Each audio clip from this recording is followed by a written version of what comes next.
Have you ever thought about what happens to the blood that you generously donate? Who benefits from your act of kindness? And is it safe for someone to receive blood from a stranger? These kinds of questions hold the key to understanding the fascinating and crucial application of what will be discussed within this video: blood transfusions. It's a simple yet life-saving treatment that connects donors to patients in need. Before we begin talking about blood transfusions, you're probably asking yourself, what is blood? What makes up blood? Why do we even need it? Well, blood is an essential bodily fluid that runs through three tube-like structures in the body: the arteries, veins, and capillaries. It's made up of four components. The first component is plasma. This is the liquid component of blood that contains water, sugar, fats, proteins, and salts. It transports essential molecules, such as hormones and antibodies, throughout the body. The second component consists of cells called the red blood cells. These are the cells in the body that help carry oxygen and carbon dioxide, which is a waste made by cells, throughout the body. These cells also determine our blood type based on their surface structures. The third component consists of cells called the white blood cells. These are the cells that make up our immune system, which is what helps our body fight bacteria, viruses, and other pathogens that enter the body. The fourth and last component is called platelets. Platelets help facilitate blood clotting or coagulation at a site of injury. Essentially, it helps cover a cut to promote healing and prevent further bleeding. Platelets and plasma help facilitate blood clotting. So, with that being said, you can probably see why blood is so important. This leads us into the next topic. What is blood transfusion and how does it work? Blood transfusion is a common medical procedure in which donated blood from a donor is provided to another patient. The goal of this procedure is to help replace and provide parts of blood that is needed by the patient. Common situations in which a patient may lose a considerable amount of blood and thus need a transfusion includes surgeries, hemorrhagic or serious trauma injuries such as gunshot wounds, diseases that can impact the quality of blood such as kidney diseases, and bleeding disorders where the blood cannot clot properly. So, how does blood transfusion procedures work? Well, first, blood samples are collected from the recipient patient to determine their blood type. This patient's blood is then cross-matched to find donor blood that is compatible.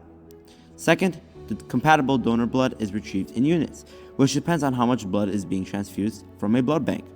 The receiving blood is checked again to ensure quality control. Third, the blood is transfused through an intravenous cannula line, or an IV line, which is basically a small tube-like needle that is connected and inserted into the vein of a patient's arm. It can also be transfused through something called a central line, which is a tube that is connected into a larger vein near the heart. An additional component of this step is controlling the rate of transfusion, or how fast the blood is received. The rate of the transfusion will increase over time, but is dependent on the patient's tolerance. A red blood cell transfusion can take anywhere between 2 and 4 hours, whereas transfusing only platelets or plasma can take under 30 minutes. These transfusions can be given quicker if needed.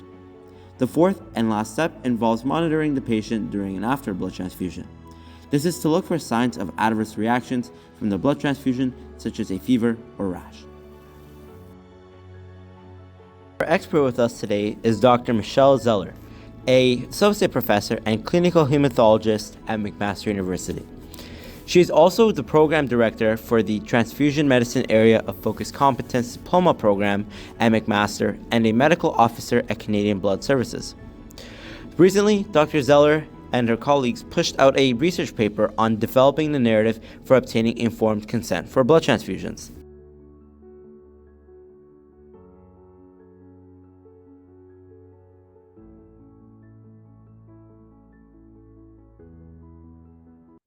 I think that would depend on what decade. So people from who were going for a blood transfusion in the 1980s and 1990s would have had very different fears, which would have stemmed from the Crever Commission and the blood scandal. So that's sort of the name that's been given to people who were infected with HIV and hepatitis. Unbeknownstly at the time, and that was transmission came from blood products. And so there was a lot of fear. And in the last 25 years, with the inception of Canadian Blood Services in 1998, there's been a lot of efforts and a lot of incredible initiatives underway to make sure that we could rebuild the trust in the Canadian blood supply, which I think we've been able to do. And so that has come with rigorous testing policies, donor screening, the way that we manufacture the products, the very strict adherence to quality management systems that we have in place, and also our hemovigilance systems and our ability to track every product from the vein it came out of into the vein it's going into. And so I think now some of the misconceptions would vary depending on who you're talking to. So if you're asking a patient about a misconception, they may have very different concerns than a physician would. So if you asked a physician, what are your fears? What are your concerns about giving a blood transfusion? You might have a very different answer. So I think it would depend on who you're asking and what context and in what time frame you're asking the question. Now that you know what blood transfusions are and how they work, what are some benefits of blood transfusions? Of course, the main benefit of blood transfusion is that it can save a patient's life and prevent excessive blood loss. The type of blood products the patient receives can also benefit them in different ways. For example, if the patient receives a plasma or a platelet transfusion, this will help prevent excessive blood loss, whereas a patient receiving a red blood cell transfusion would experience an increase in their hemoglobin and iron levels, improving the ability to carry oxygen throughout the body.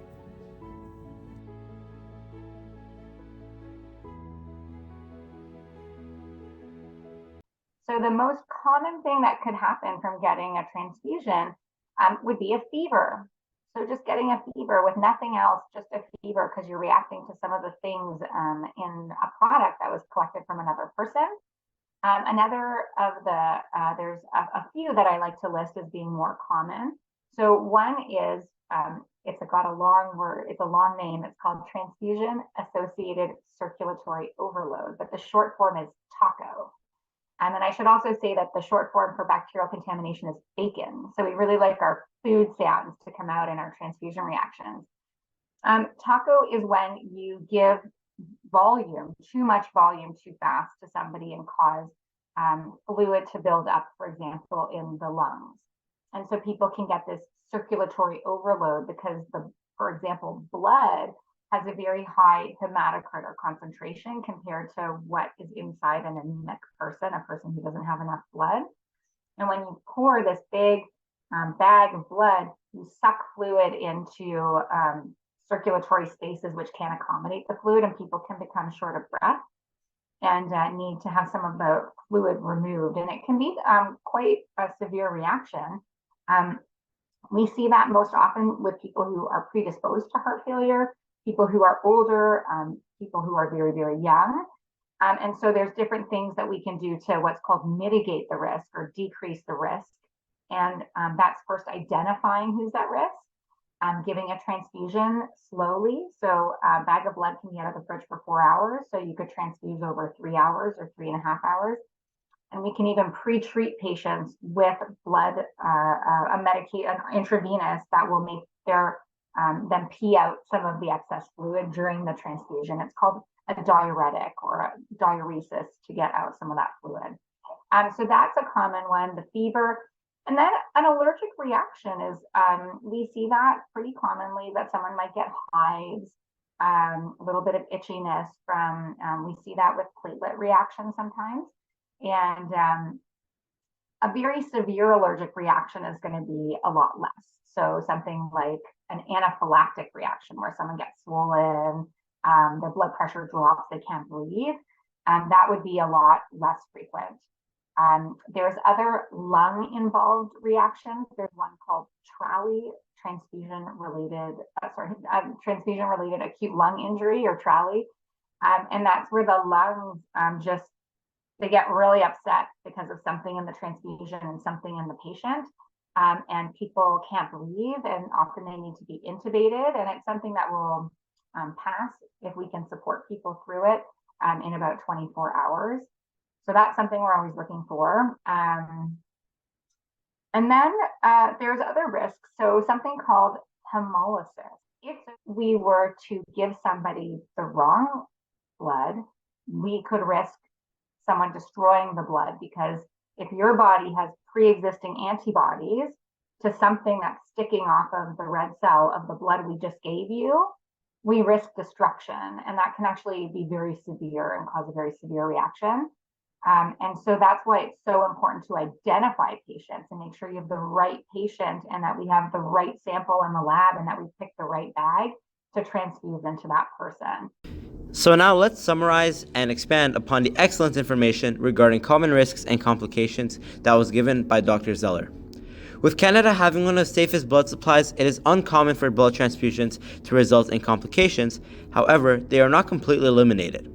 Some common complications include febrile reactions, which frequently present with a fever, transfusion-associated circulatory overload, allergic reactions, and blood-borne infections. Febrile reactions, or febrile non-hemolytic transfusion reactions, are thought to be caused by cytokines released by the white blood cells of the blood donor. Febrile reactions usually present with symptoms of fever and chills during or after transfusion. Transfusion-associated circulatory overload involves the development of pulmonary edema, where there is too much fluid buildup in the lungs. It is typically occurring if a patient has received a large volume of blood over a short period of time. Allergic reactions can occur during a transfusion even when the blood given is the right blood type, and this usually results in mild symptoms such as hives. Allergic reactions typically result from platelet transfusions. Finally, blood-borne diseases such as hepatitis B or HIV infection can also occur if the donated blood contains these viruses or other pathogens. However, as donor blood screening for potential diseases is now common practice, the risk of infection has greatly decreased. Now that you know the risks, another important aspect to consider regarding blood transfusions is informed consent. So, what are some of the considerations that should be taken into account when discussing or delivering informed consent? Well, firstly, it is important to consider that the patient has the capacity to provide consent, and this does involve creating a safe environment where they feel comfortable making their own decisions. Secondly, it is also important that the healthcare provider explains to the patient why they need the transfusion, any alternatives for the process, and what the procedure of receiving a blood transfusion will look like. It is also important to consider that the patient is allowed to refuse a blood transfusion for any reason, and it is the healthcare provider's job to help the patient come up with treatment plans that are in their best interest. Finally, documentation is also an aspect to consider when providing informed consent. This involves documenting the conversation, the risks, benefits, and reasons for receiving a blood transfusion. During this time, the patient should also have an opportunity to ask any questions they may have regarding the procedure.